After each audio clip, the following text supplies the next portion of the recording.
В мире моды бывают мгновения, которые способны изменить энергию целого города.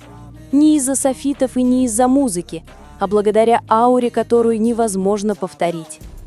И в тот вечер Лос-Анджелес ощутил это, когда Ким Тэ-хён появился на фестивале Тир-Тир. Он вышел из темного автомобиля с такой спокойной уверенностью, будто это было задумано самой Вселенной. Его образ гармонично слился со светом вокруг. Казалось, весь город остановился, чтобы увидеть его шаг. Всего через несколько секунд камеры начали следовать за ним, словно компас, нашедший север. Не потому, что он требовал внимания, а потому, что он стал центром притяжения. Каждый его шаг был мягким, но уверенным, создавая новый ритм красной дорожки. Разговоры стихали, никто не хотел упустить ни одного мгновения. Атмосфера менялась постепенно, но ощутимо, словно приходит новый сезон. Тэ-хён не просто появился, он создал настроение. Инсталляция Тир-Тир с мягкими красными оттенками казалась незавершенной, пока он не вошел.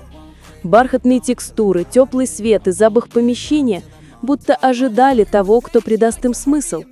И когда Тэ-хён прошел мимо, эти элементы словно ожили одновременно. Казалось, пространство знало его раньше, чем гости мероприятия. Он не пытался играть роль, он просто был собой, и этого было достаточно. Невозможно было смотреть на него и не думать о кинематографе. Был момент, когда он остановился возле витрины, просто наблюдая за продуктом с тихим вниманием. Этот простой гест заставил фотографов переглянуться, будто говоря: «Вот оно». Не драматичная поза и не продуманная сцена. Всего лишь редкая визуальная искренность.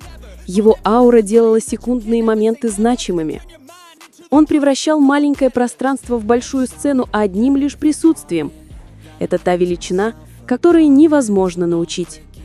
Когда началось интервью, атмосфера стала более интимной. Его голос звучал спокойно, но содержательно, будто он обращался к каждому слушателю.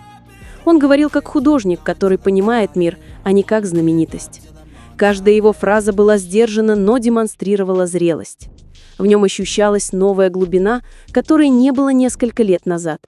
Время, казалось, отточило его очень бережно. Среди гостей появилась фигура, заставившая всех задержать дыхание – Анна Винтур. Ее взгляд всегда острый, аналитичный, редко выражающий интерес без причины. Но в тот вечер ее внимание было направлено на одного человека, стоящего спокойной уверенностью. Тэ-хён, не замечавший пристального наблюдения, оставался естественным. Анна изучала каждую деталь, от осанки до того, как он держит продукт. И этого было достаточно, чтобы окружающие напрягли слух. Когда она заговорила, ее голос прозвучал тихо, но уверенно, как факт, который невозможно оспорить. «Он понимает пространство», — сказала она, и несколько человек сразу обернулись. Фраза звучала просто, но в мире моды она означала высшую похвалу. Тэ-хён не только знает, как двигаться, он чувствует атмосферу. Он знает, когда остановиться, когда плыть по течению и когда позволить пространству говорить. Анна увидела в нем то, что обычно присуще мировым иконам. Было мгновение, когда он стоял на фоне красного сатина, отражающего теплый свет. Он слегка наклонил голову, будто читая историю на продукте в его руках.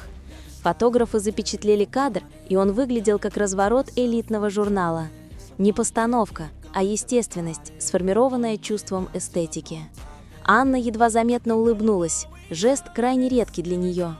Это был момент, где мода, искусство и личность соединились без усилий. Многие знаменитости приходили и уходили той ночью, оставляя после себя лишь бликующий глянец. Но лишь немногие действительно оставляли след, который чувствовался после их ухода.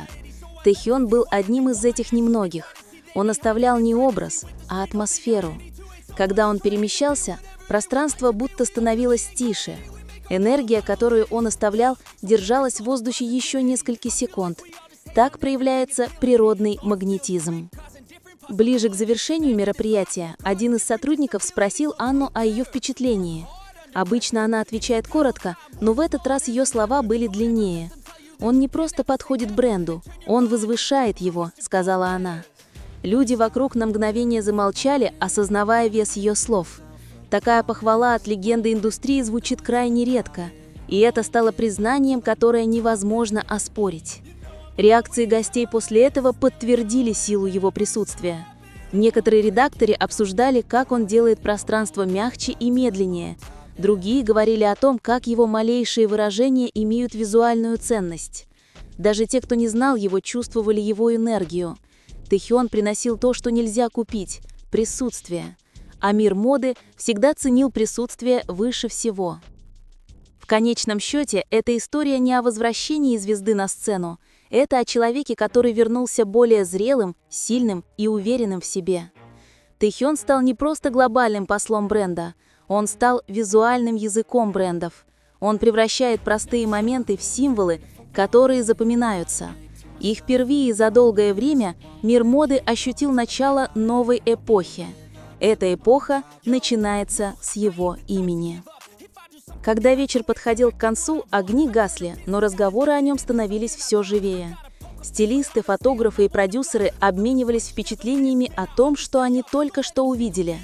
Речь шла не только о стиле, но и о редкой способности оживлять пространство.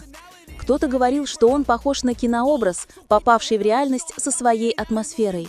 Другие считали, что он задал новый стандарт присутствия знаменитости. Все сходились в одном – ночь стала особенной благодаря ему. Когда он покинул мероприятие, закрывшаяся за ним дверь не означала завершение истории. Именно в тот момент началась новая глава об артисте в своем лучшем состоянии. Он прошел сквозь толпу спокойно, оставив более глубокое впечатление, чем аплодисменты. Персонал и гости обсуждали его даже тогда, когда зал почти опустел. У всех было чувство, будто мир моды стал свидетелем чего-то редкого и важного. Тэхён не просто присутствовал, он обозначил начало нового этапа в своей карьере. While the haters be trying me, but they hate from inside. You see, hate themselves in society, so I let them speak quietly. While my actions speak wider, see they be hiding in privacy with the screen. Oh, the